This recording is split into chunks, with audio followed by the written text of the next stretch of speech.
Assalamualaikum warahmatullahi wabarakatuh. Perkenalkan, nama saya Irma Septira Hayu dengan NIM A2212104 dari kelas A Program Studi Pendidikan Biologi Universitas Tadulako.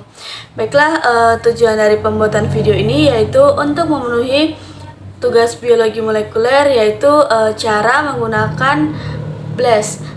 Untuk mengetahui lebih lanjut, marilah kita simak video berikut ini. Baiklah, di sini saya akan menjelaskan cara menggunakan BLAST. Nah, pertama-tama kita buka halaman Google, kemudian kita mencari situs BLAST dengan cara mengetik kata kunci BLAST. Nah, selanjutnya di sini pada hasil pencarian paling pertama itu tertulis BLAST atau Basic Local Element Search Tool (NCBI). Nah, kita klik.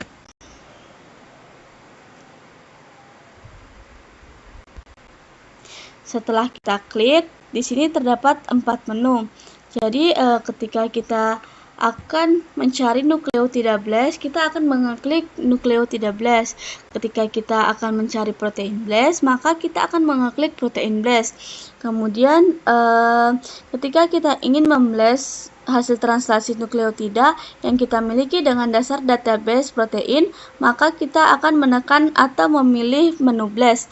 Nah, sebaliknya, jika kita ingin memblast protein yang kita miliki, kemudian ingin dibandingkan dengan database hasil translasi nukleotida, maka kita akan klik yang di bawahnya ini. Nah, pada video kali ini kita akan mempelajari tentang BLAST pada nukleotida dan juga BLAST X. Jadi pertama-tama kita akan mempelajari tentang BLAST pada nukleotida, sehingga kita memilih menu nukleotida BLAST. Kita klik.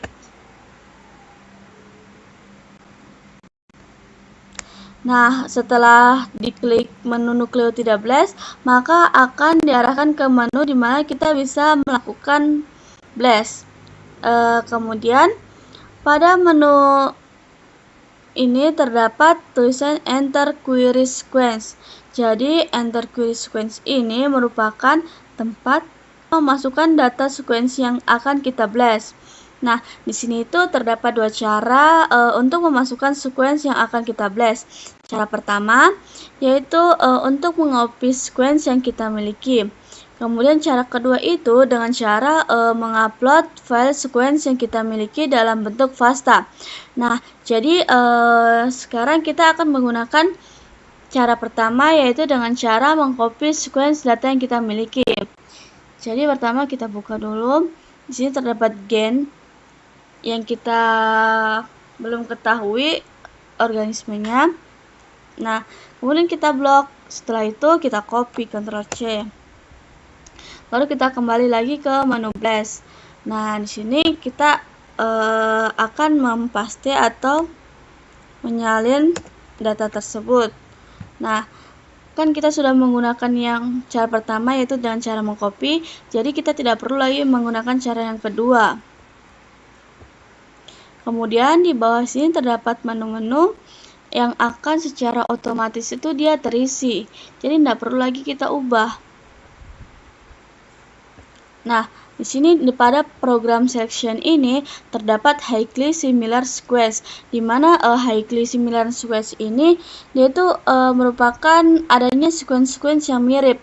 Kemudian di sini ada more dissimilar sequence, jadi dia ini bisa dikatakan tuh lebih renggang kemiripannya.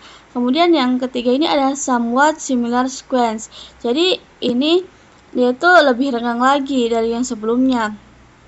Nah, jadi kan kita akan mencocokkan. Kita pilih highly similar sequence. Kemudian di sini ada tombol BLAST, kita klik untuk mengecek. Kita tunggu prosesnya. Nah, kemudian jadinya nukleotida yang kita ajukan itu tadi akan dibandingkan dengan nukleotida yang ada di database secara keseluruhan. Ada ribuan atau ratusan ribu nukleotida yang ada di database ini dibandingkan dengan nukleotida yang kita ajukan tadi. Jadi di sini terdapat terdapat gen Homo sapiens. Nah, kita scroll ke bawah. Di sini kan ada kotak-kotak deskripsi. Nah, kotak deskripsi ini merupakan hasil BLAST-nya. Prinsipnya begini, ketika nukleotida yang kita ajukan itu akan dibandingkan dengan nukleotida yang ada di database. Kemudian ditampilkan dari nukleotida yang mungkin paling berkerabat, paling mirip dengan nukleotida yang paling jauh kemiripannya dan kekerabatannya. Nah, pengurutannya itu berdasarkan value. Jadi value ini merupakan nilai signifikansi. Jadinya seberapa besar kemungkinan kita itu mendapatkan sequence yang kita masukkan tadi ke sequence yang ada di database. Kemudian di sini organismenya kan didapatkan Homo sapiens atau manusia. Kemudian panjangnya itu dia 1728. Nah, di sini di deskripsi ini terdapat maximal scores. Jadi maximal scoresnya itu 3109. Kemudian total scoresnya itu 3109. Query covernya itu dia 100%. Value-nya itu 0. Per ident itu dia ada 99,13%.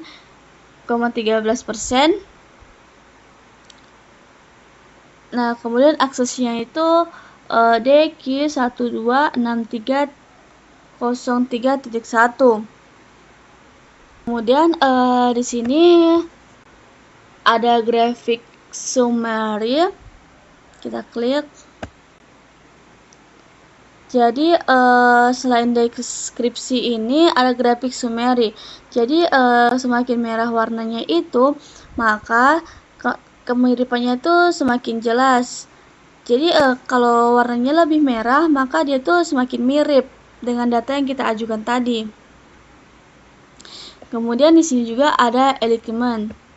Nah, alignment ini yaitu merupakan persejajaran, di mana maksudnya itu kita itu mensejajarkan beberapa rantai DNA, bisa RNA maupun protein. Jadi pada video kali ini kan kita mempelajari tentang BLAST nukleotida. Maka yang disejajarkan adalah rantai nukleotidanya. Jadi ada DNA yang kita sejajarkan. Nah, kemudian pada BLAST persejajaran ini itu hanya ada 2 rantai nukleotida. Jadinya ada query dan subject. Nah, query ini yaitu merupakan rantai nukleotida kita. Kemudian ada subject. Subject ini merupakan nukleotida yang ada di database.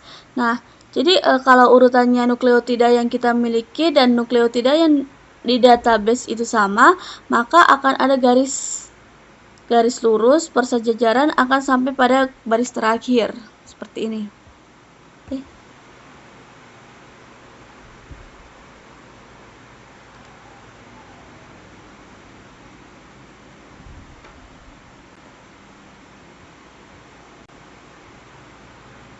Nah, kemudian selain kita bisa melihat deskripsi, grafik summary, alignment, kita tuh juga bisa melihat taksonominya. Ini taksonomi yang dihasilkan. Ini dari organisme Homo sapiens, BLAST name itu dia primates atau primata dengan skor itu 3109. Didapatkan deskripsinya itu Homo sapiens hits. Nah, kemudian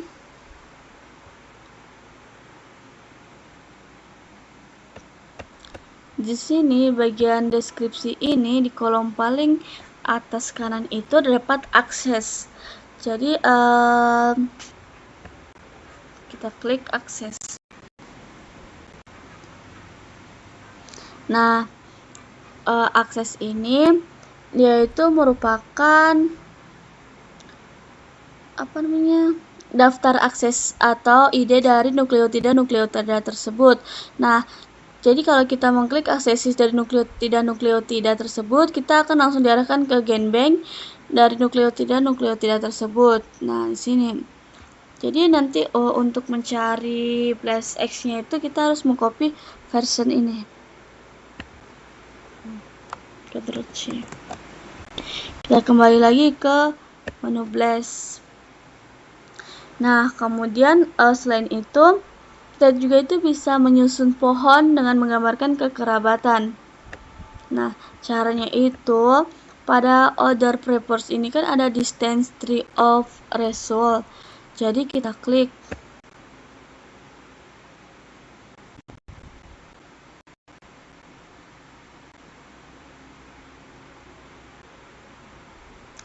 Jadi ini akan otomatis dia itu muncul tab baru, dan dalam tab tersebut itu akan menghasilkan pohon yang dapat menggambarkan kekerabatan. Dan pohon ini didasarkan hasil BLAST tadi. Nah, jadinya diagram ini akan menggambarkan kekerabatan berdasarkan hasil BLAST yang telah dilakukan.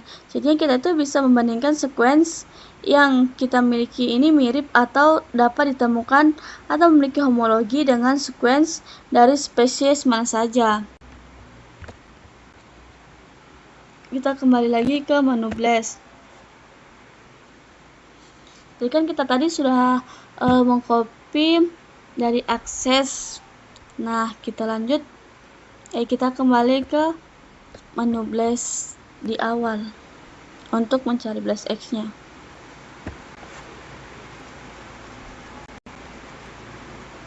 Nah, setelah kembali ke menu awal, kita akan memilih menu BLASTX. Setelah itu akan otomatis dia itu diarahkan ke tempat di mana kita akan melakukan BLASTX. Tampilannya akan sama dengan BLASTX tadi. Langsung saja, kan tadi sudah di copy, jadi kita langsung Ctrl V saja. Nah, sini.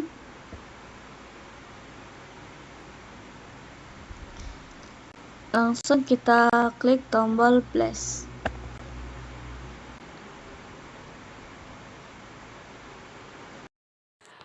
Nah, setelah proses BLAST telah selesai, maka hasilnya proses tidak jauh berbeda tampilannya dengan hasil proses BLAST-N.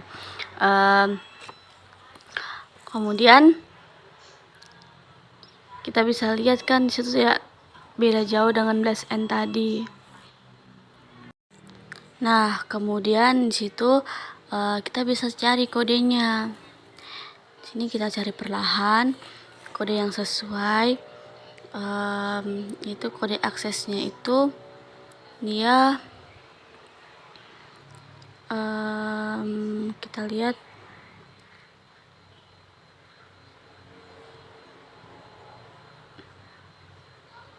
kita scroll dulu, kita cari.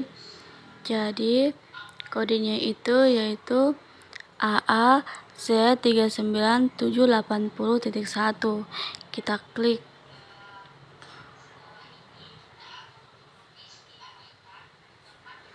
Nah, kemudian kita bisa lihat bahwa protein yang dikodekan itu berupa protein beta globin yang berasal dari Homo sapiens dan memiliki aksession AA23970 dengan panjang asam amino itu 147 AA atau amino asid. Nah, jadi beta globin itu adalah salah satu komponen protein hemoglobin dalam sel darah merah. Fungsi utamanya itu adalah untuk mengikat dan membawa oksigen dari paru-paru ke jaringan tubuh serta membawa karbon dioksida kembali ke paru-paru untuk dikeluarkan dari tubuh. Nah, kemudian mutasi pada gen beta globin ini dapat menyebabkan gangguan genetik seperti thalassemia atau anemia sel sabit yang dapat mengganggu kemampuan sel darah merah untuk membawa oksigen dengan efisien. Nah, di video sebelumnya kalian sudah tahu kan bagaimana cara menggunakan BLAST. Mungkin video itu dapat membantu. Lebih dan kurangnya saya mohon maaf. Wabillahi taufiq wa hidayah. Wassalamualaikum warahmatullahi wabarakatuh.